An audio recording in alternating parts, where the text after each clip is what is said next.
మన ముకుంద జ్యువెలరీలో republic sale flat 10% off 1VA అన్ని జ్యువెలరీ మీద నూతన బ్రాంచెస్ జూబ్లీ హిల్స్ వైజాగ్ లో అతి త్వరలో ప్రారంభం.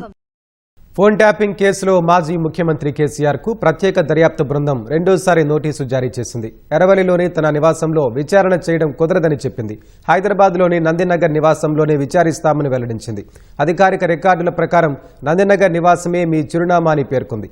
ఫిబ్రవరి 1న మధ్యాహ్నం 3 గంటలకు తప్పనిసరిగా విచారణకు అందుబాటులో ఉండాలని నోటీసులు స్పష్టం చేసింది.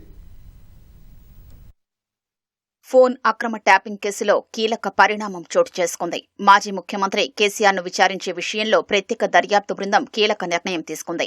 సిద్దిపేట జిల్లా మర్కూక్ మండలం ఎర్రవల్లిలో తను ఉంటున్న ఇంటికే వచ్చి విచారించాలన్న కేసీఆర్ విజ్ఞప్తిని తోసిపుచ్చింది. అక్కడకు రాలేమని తేల్చి చెబుతూ హైదరాబాద్లోనే విచారణకు హాజరు కావాలని స్పష్టం చేసింది. ఆదివారం మధ్యాహ్నం 3 గంటలకు హైదరాబాద్ నందినగర్లోని నివాసంలో విచారణకు అందుబాటులో ఉండాలని సూచించింది. ఈసారి తప్పనిసరిగా విచారణకు హాజరు కావాలని స్పష్టం చేసింది. ఈ మేరకు శుక్రవారం రాత్రి 9:30 గంటల సమయంలో నందినగర్లో నోటీసు ప్రతిని అందించింది.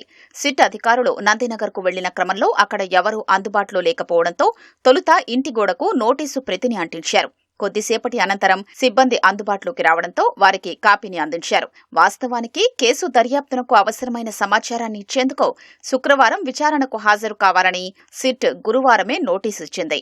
దానిపై స్పందించిన కేసీఆర్ అదే రోజు సాయంత్రం సిట్కు బదులిచ్చారు.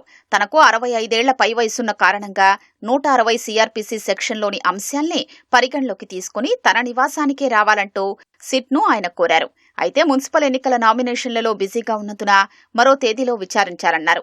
ఈ క్రమంలో కేసీఆర్ స్పందనపై సిట్ శుక్రవారం ప్రత్యేకంగా భేటీ అయ్యి చర్చించింది. అలాగే న్యాయ నిపుణుల సలహా తీసుకున్న అనంతరం కేసీఆర్ పంపిన లేఖకు సమాధానమిచ్చింది. ఈ నేపథ్యంలో విచారణకు హాజరయ్యే విషయంలో కేసీఆర్ ఎలాంటి నిర్ణయం తీసుకుంటారనేది ఉత్కంఠగా మారింది.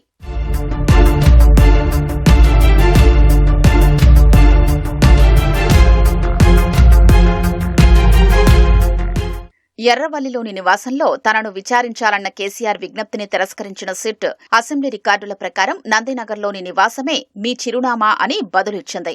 అందుగల కారణాల గురించి సిట్ తన సమాధానంలో స్పష్టం చేసింది.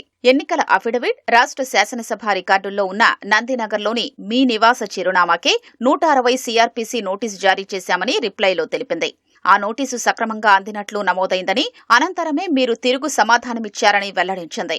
160 CRPC నిబంధన ప్రకారం కేసు విషయాలకు సంబంధించిన పరిజ్ఞానమున్న వ్యక్తుల్ని సంబంధిత పోలీస్ స్టేషన్ లేదా దానికి సమీపంలోని పోలీస్ స్టేషన్ పరిధిలో విచారణకు హాజరు కావాలని ఆదేశించొచ్చని, అందుకే మీ హైదరాబాద్ నివాస చిరునామాలో నోటీసు జారీ చేశామని సిట్ తన రిప్లైలో తెలిపింది. అయితే మీ వయసును పరిగణలోకి తీసుకుని అధికారిక రికార్డుల్లోని మీ నివాస చిరునామాలోనే విచారించేందుకు మేం సిద్ధంగా ఉన్నామని, కానీ మీరు ఎర్రవల్లిలో విచారించాలని కోరారని చెప్పుకొచ్చింది. దర్యాప్తు అవసరాలు, మీ వయసును దృష్టిలో ఉంచుకుని విచారణ స్థలంగా నందినగర్ నివాసాన్ని నిర్ణయించామని, అధికారిక రికార్డుల ప్రకారం మీ నివాసం కాని ఇతర ప్రదేశంలో విచారణ నిర్వహించాలన్న మీ అభ్యర్థనను ఆమోదించడం లేదని సిట్ స్పష్టం చేసింది. ఈ విచారణలో అనేక ఎలక్ట్రానిక్ ఉపకరణాలతో పాటు సున్నిత స్వభావం గల పత్రాలు ఉపయోగించాల్సి ఉందన్న ప్రత్యేక దర్యాప్తు బృందం వాటన్నింటినీ ఎర్రవల్లికి తరలించడం కష్టతరమవుతుందని వివరించింది. అందుకే విచారణ నిమిత్తం నందినగర్ నివాసంలో ఆదివారం మధ్యాహ్నం తప్పనిసరిగా అందుబాటులో ఉండగలరని సిట్ తాజా నోటీసుల్లో పేర్కొంది.